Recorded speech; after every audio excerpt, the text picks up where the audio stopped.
In this segment, we're going to demonstrate a muscle energy technique to treat a first rib that is an exhalation dysfunction. Now, the anterior and middle scalene muscles attach to the first rib, so we're going to use those muscles to help bring that pump handle motion of the first rib back to its normal position. So first we're going to find the superior rib angle of the first rib, and with either my long or my index finger hook along that posterior rib angle, and then we're going to have the patient rotate their head a little bit to the left,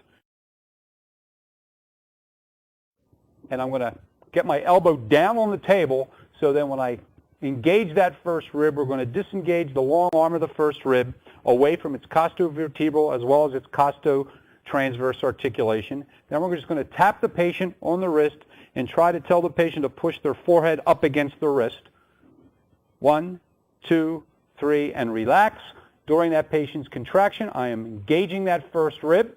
and after that 3-second contraction, when the patient relaxes, I'm going to engage that rib even more. I'm going to have the patient take a nice deep breath in, and as they inhale, push up against your wrist, and then relax, and then add more tension on that superior arm of the first rib to help disengage it, and the contraction of the anterior middle scalene will pull the first rib back up into its normal position. We repeat this 3 to 5 contractions, each contraction for 3 to 5 seconds, and then reassess the motion